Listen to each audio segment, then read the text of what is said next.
Welcome to KX News on the Go. I'm Chance Thicklin. And I'm Amber French. There were some new developments in the search for a Minot man wanted in connection to a homicide on November 7th in Minot. 30-year-old Minot man Josie Morissette was taken into custody over the weekend. Minot Police Department had confirmed that the Bismarck Police Department arrested him on Saturday.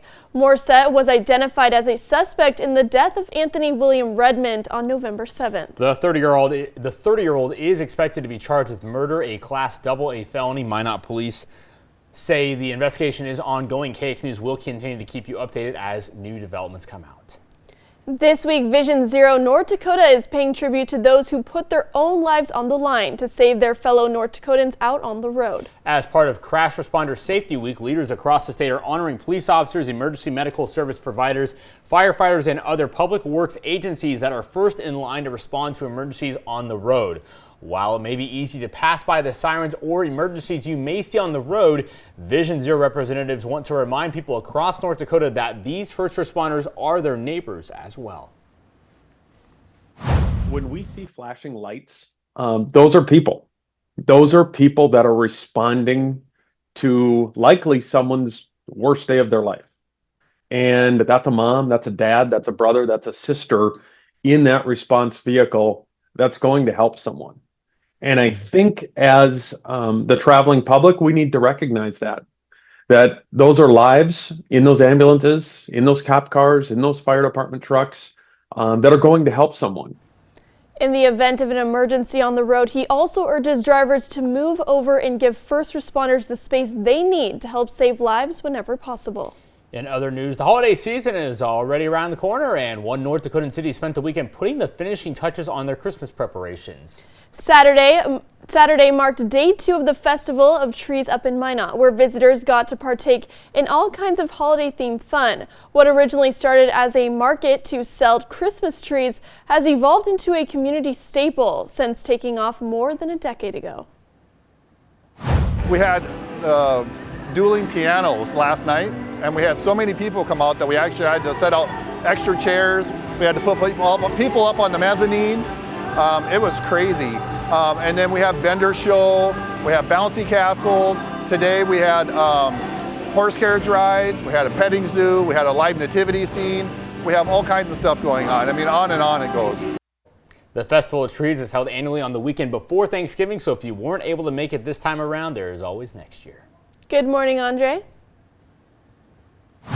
And good morning, Amber and Chance. And it looks like we are starting out our Thanksgiving week here in the capital city with quiet conditions, but this isn't going to last long, folks. So if you need to take care of some things, if you need to travel right now, this is probably going to be the best time to do it. And as far as our current temperature here in the capital city, right at the freezing mark at 32 degrees, and the winds are out of the west-northwest at 5 miles per hour. But as we head over into the Bowman area, we're also seeing those quiet conditions, and right at the freezing mark as well at 32 degrees, and the winds are out of the north and west at 5 miles per hour.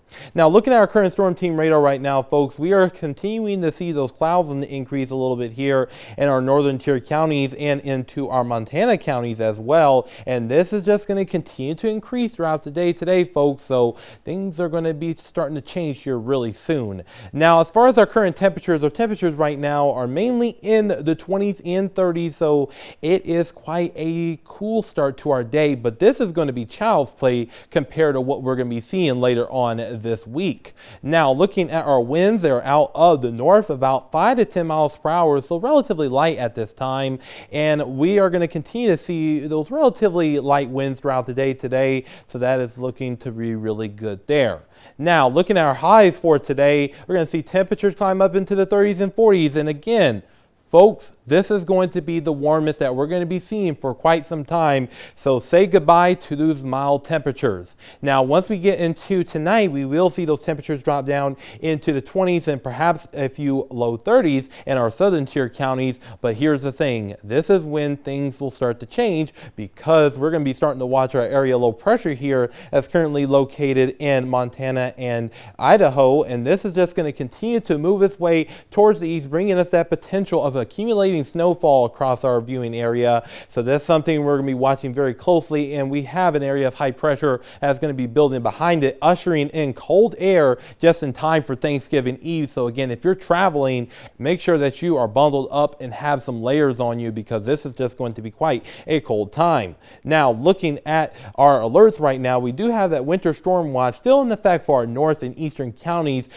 this evening at 6 o'clock into our lunchtime hour on Tuesday, and we have those winter weather advisories in effect for our Montana counties, where they could see around 2 to 5 inches of snow.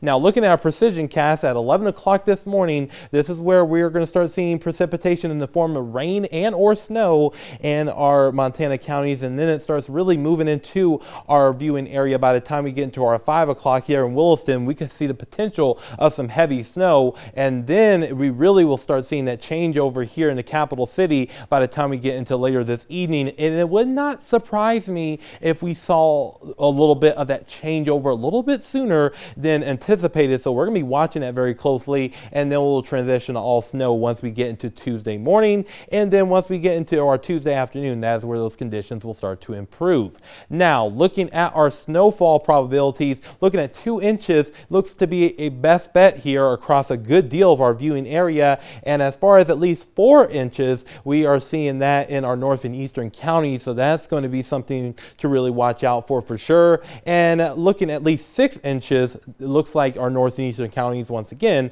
are in that best corridor with an outside chance here in the capital city. Now, as far as how much snow that we are expecting, 1 to 3 inches for our southwestern counties, and nearing around 5 to 8 to even 8 to 9 inches in our north and eastern counties. So this is something we'll be watching, and the risk for blowing snow is quite possible overnight tonight into our Tuesday, as we're going to see wind gusts as high as around 20 to 50 miles per hour. So again, if you're traveling, make sure that you are paying attention to the forecast, because things are going to be quite hazardous at times. Now, things will start to improve as we head into our Wednesday. Now, our highs for our Tuesday, we're going to be seeing temperatures mainly in the 20s with a few 30s out there. And once we get into our Wednesday, it's going to be mainly in the 20s. So it's going to be quite a cold time. And that's going to continue into our Thanksgiving Eve and Thanksgiving itself here in Williston, and then into our Black Friday, and where we could see maybe another chance of snow on Black Friday. And that same thing goes here in the Dickinson area as well. Now, looking here in the Magic City, we are going to be seeing 40s today, 20s tomorrow, 20s on our Wednesday, and then teens as we head into our Thanksgiving and into our weekend. And we could see some small snow chances as we head into next week. And that same thing goes here in the capital city too. So it looks like winter is pretty much here. Yep, right on point. All right, for everyone here at KX News, including Amber, Andre, I'm Chance. Let's make it a great day and stay warm out there.